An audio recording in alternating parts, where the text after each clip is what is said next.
Hello बच्चों, आइए इस प्रश्न को देखते हैं। प्रश्न में हमसे पूछा गया है कि शुक्राणु जनन अर्थात स्पर्मेटोजेनेसिस एवं शुक्राणुयन स्पर्मियोजेनेसिस में क्या अंतर है। और हमें यहाँ पर चार भिन्न भिन्न विकल्प दिए गए हैं। सबसे पहले हम बात करते हैं प्रश्न से संबंधित मुख्य अवधारणा के विषय में।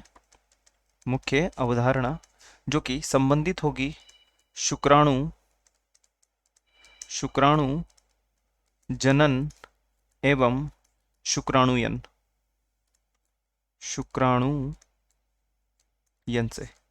अब हम बात करते हैं कि शुक्राणु या शुक्राणुयन किससे संबंधित होता है। तो हम यहाँ पर लिख सकते हैं कि नर जनन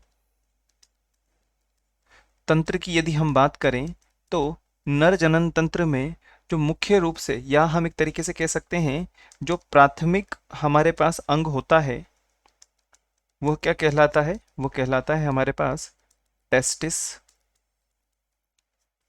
और टेस्टिस से अगर हम बात करें तो यहाँ पर सेमनी, हम लिख सकते हैं सेमनी फेरस ट्यूब्यूल्स होते हैं, ट्यूब्यूल्स होते हैं। और इन सेमनीफेरस ट्यूब्यूल्स में क्या पाए जाते हैं, हम एक तरीके से कह सकते हैं कि जर्मिनल एपिथीलियम होते हैं, जर्मेनियल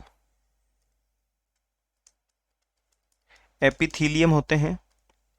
और इन एपिथीलियम से अगर हम बात करें तो दो तरीके से हम इसको बांट सकते हैं। एक होता है हमारे पास में नर जर्म कोशिका, एक होता है नर्म जर्म कोशिका, और एक होता है हमारे पास में सरटोली कोशिका, सरटोली कोशिका। और यहाँ से अब हम हमारा जो वांछित उत्तर है उसको हम यहाँ से निकालते हैं। अगर हम बात करें सबसे पहले किसके विषय में, मेल जर्म सेल के बारे में, या उससे पहले हम बात करें शुक्राणु जनन के विषय में, तो हम लिख सकते हैं कि जो शुक्राणु जनन होता है, तो शुक्राणु जनन के बारे में हम यहाँ पर समझ सकते हैं कि शुक्राणुओं की वृद्धि से, शुक्राणुओं की वृद्धि से संबंधित है, शुक्राणुओं की वृद्धि से संबंधित होता है। और यदि हम यहाँ पर इसको और ज़्यादा समझना चाहें तो एक हमारे पास में हम समझ सकते हैं शुक्राणु जनन को हम अंग्रेजी में क्या कहते हैं, स्पर्मेटोजेनेसिस, स्पर्मेटोजेनेसिस।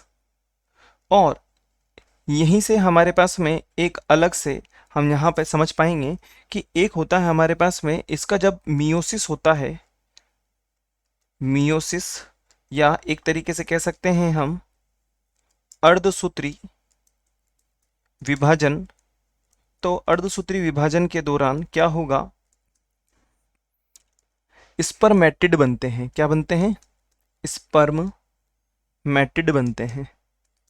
और ये जो स्पर्मेटिड होते हैं, यह स्पर्मेटिड कैसे होते हैं, यह होते हैं हमारे पास में अगुणित, एक तरीके से हम कह सकते हैं अगुणित होते हैं।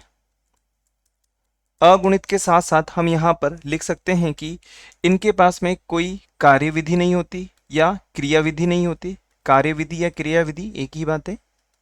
और हम बात करें तो यह कैसे होते हैं, यह एक प्रकार से कुंडलित होते हैं। कैसे होते हैं, कुंडलित अवस्था में होते हैं, कुंडलित अवस्था में होते हैं।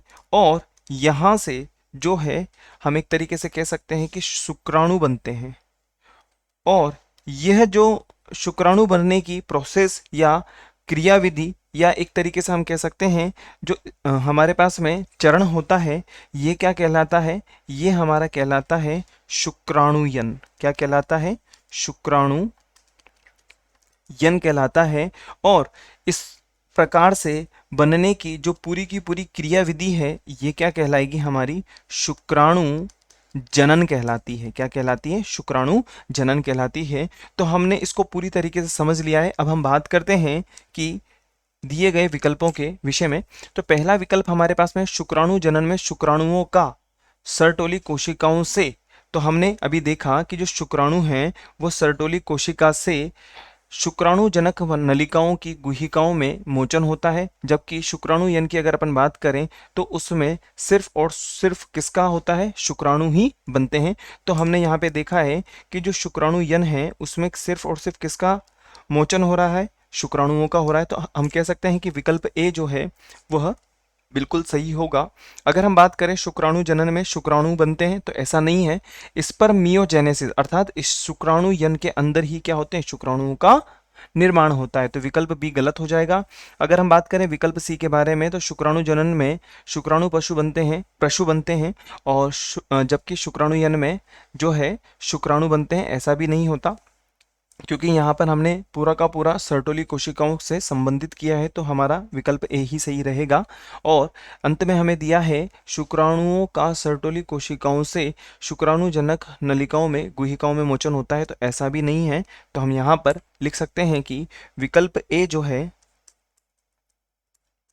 विकल्प ए हमारा सही एवं वांछित उत्तर होगा। आशा है आप इसे अच्छी तरह समझ गए होंगे। धन्यवाद।